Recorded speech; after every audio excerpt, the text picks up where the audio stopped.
Hi friends, मी वर्षा तुमचं स्वागत करत आहे माझ्या आणखी एका नवीन ब्लॉगमध्ये। तर कसे आहेत तुम्ही सगळे? मस्त मजेत ना? तर असेच मस्त मजेत राहा आणि माझे नवनवीन ब्लॉग बघत राहा।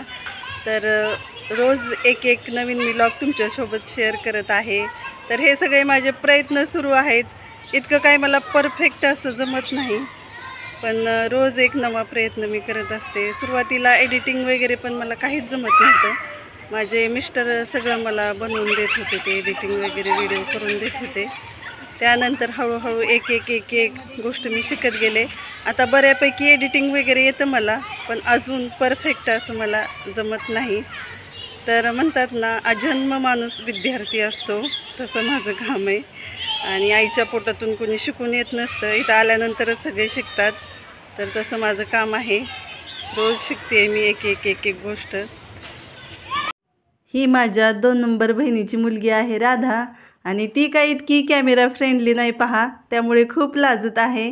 आणि आता राधा दीदी आहे BSc सेकंड इयरला आणि आदर्श आहे 2.5 वर्षाचा।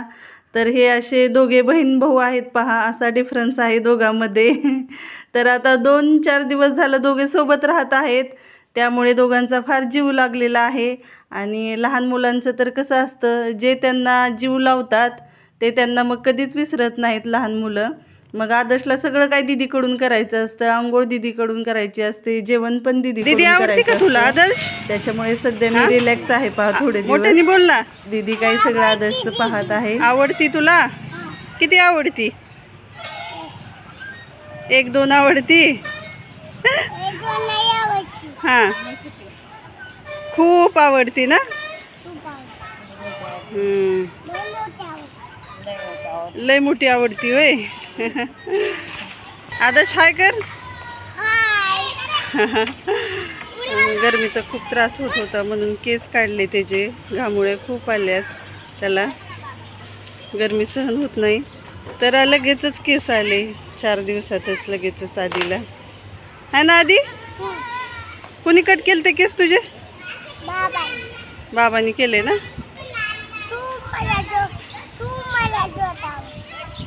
काय आवडतं तुला? झोका ना? ही झोका नाही, सीसॉय हे। कर ग दीदी खालीवर। झोका नाही हा बाळा, सीसॉ म्हणायचं। हा हा हा झोका आहे, बरोबर। आता तू खेळला ना, तो झोका आहे, आणि हे सीसॉ आहे।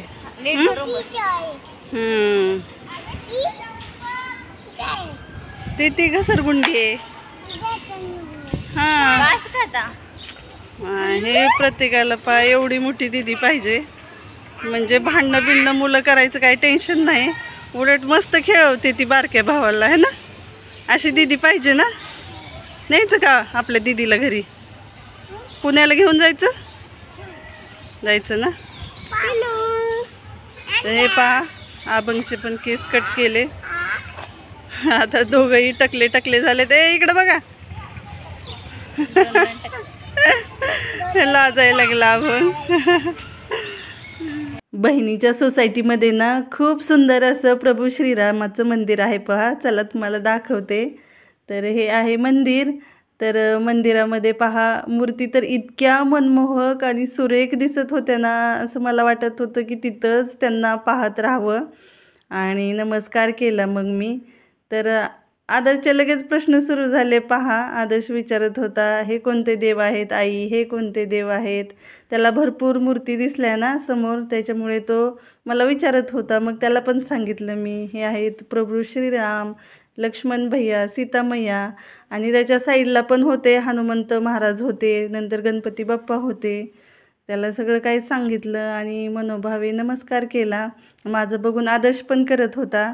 आता ह्या मूर्ती तुम्हाला जवळून दाखवते पहा, खूपच सुंदर, मनमोहक आणि आकर्षक अशा मूर्ती आहेत पहा। तर सोसायटीचा व्हिडिओ टाकलेला होता, आणि तो व्हिडिओ मोठा होईल म्हणून हे छोटंसं मंदिर राहिलं होतं, ते या व्हिडिओमध्ये मी तुम्हाला दाखवलेलं आहे पहा। मावशीकडे येऊन 2च दिवस झालेले आहेत, आणि या दोघांची मित्रमंडळी पहा किती झालेली आहे इकडे। तर मुलं खूप लवकर मिक्स होतात, आणि लहानपणी पण आम्ही खेळायचो पहा असे वेगवेगळे खेळ। तर हे लोक बर्फ पाणी खेळत आहेत, तर आम्ही पण डोंगर का पाणी खेळायचो, सूर पारंब्या, आईचं पत्र हरवलं, असे खूप वेगवेगळे खेळ खेळायचो. आणि तुम्ही पण तुमच्या लहान असताना कुठले खेळ खेळत होतात मला कमेंट करून नक्की सांगा. तर इकडं गरमी फार आहे पहा. तर काय करतात सगळेजण 5 वाजता खाली येतात मुलांना घेऊन, मग मुलं पण खेळतात पहा असे, आणि बायका पण अशा मग गप्पा मारत मस्त बसतात पहा. सगळेजण पहा कशी गप्पा मारताना दिसत आहेत इकडे तिकडे.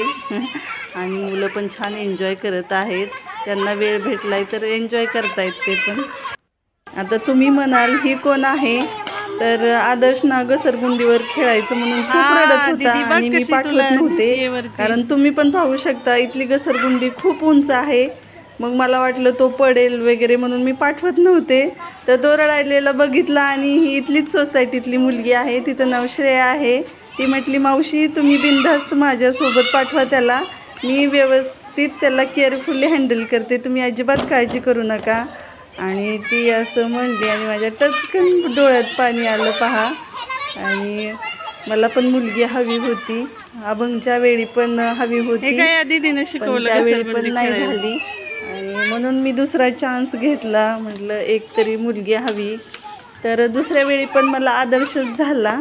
तर हे पहा ती किती केअरफुली त्याला हँडल करत आहे, बघून असं वाटतं की ती त्याची मोठी बहीण आहे. तर मुलीमध्ये जन्मताच गुण असतात पहा, कसं हळवी असते मुलगी आणि असं काळजी करणारी असते की नाही. तर किती छान त्याला ती खेळवत आहे पहा. आणि दुसऱ्या वेळी पण आदर्श झाल्यानंतर मग मी खूप नाराज झाले, आणि जेव्हा मग आदर्शला पाहिलं, जवळ घेतलं, तेव्हा मग मी सगळं काही विसरून जे काही भेटलं ना त्यामध्ये मग समाधानी झाले मी.